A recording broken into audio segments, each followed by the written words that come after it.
Good morning, students. So today we will discuss about the golden rules of accounting. Before I start this topic, let me clarify you that what is bookkeeping.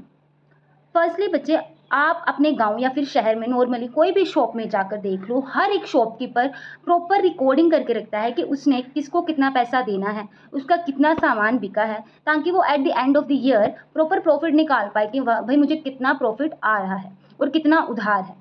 So basically जब वो रफली इन चीज़ों को record करता है हम उसको book keeping कहते हैं।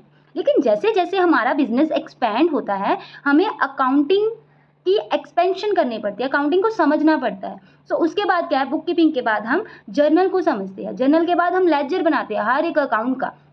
लेकिन जर्नल करने के लिए it is important to know the basic rules of accounting, that is what is debit and what is credit.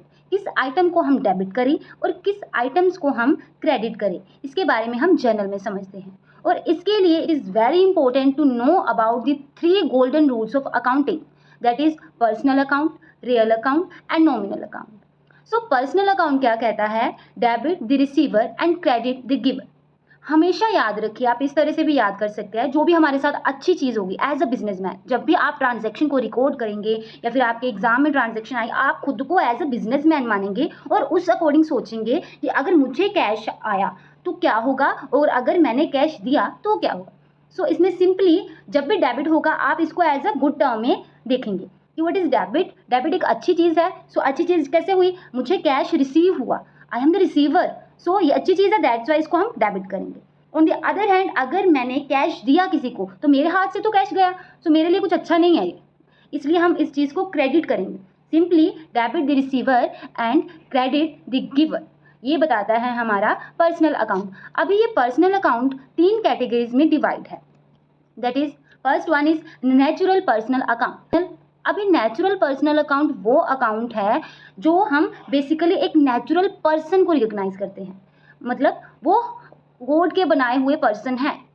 लेकिन अगर मैं आर्टिफिशियल पर्सनल अकाउंट की बात करूं तो वो एक ह्यूमन बीइंग के बनाए हुए हैं।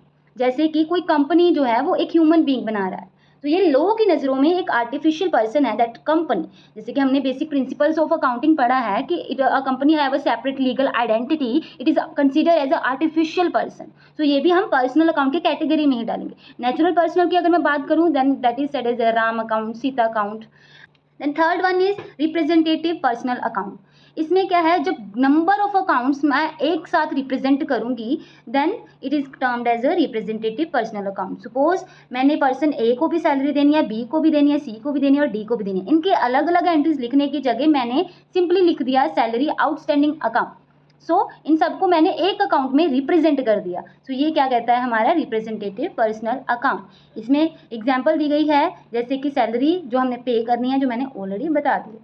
सो second one is real account. Real account में क्या है, debit what comes in and credit what goes out. Personal में क्या था, debit what receives and credit what gives. इसमें भी सेम ही फॉर्मूला है, जो हमारे पास आ रहा है बेसिकली वो अच्छी चीज़ ही होगी, क्योंकि हमारे पास कुछ आ रहा है तो उसको डेबिट कर दो और अगर कुछ जा रहा है हमारे हाथ से तो उसे क्रेडिट कर दो।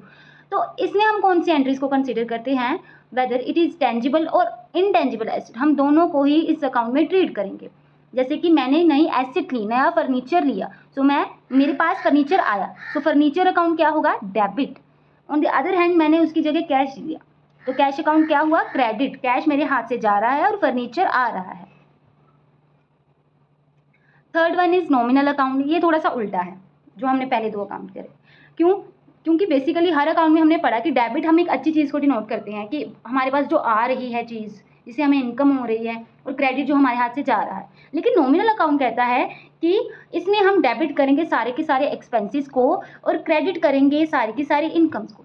जैसे कि आपको प्रॉफिट हुआ है और सेल एनी एसेट, तो उस प्रॉफिट को मैं क्या करूँगी, क्रेडिट। एंड अगर मुझे खर्चा हुआ या फिर लॉस हुआ तो उस लॉस को मैं क्या करूँगी, डेबिट। अभी ये रूल क्या है इस अकाउंट का, debit all expenses and credit all incomes and gains.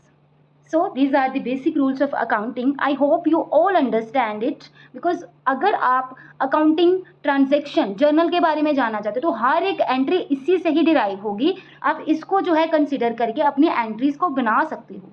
सो जो भी एक्सपेंसेस होते हैं हमारे कंपनी के, चाहे वो रेंट पे कर रहे हैं, इंश्योरेंस पे कर रहे हैं, या फिर ऑल अदर एक्सपेंसेस, डेप्रिसिएशन के एक्सपेंसेस हो गए, इंटरेस्ट ऑन ड्रॉइंग जो है वो हमारी इनकम हो गई, तो ये तो आपको याद करना ही पड़ेंगे।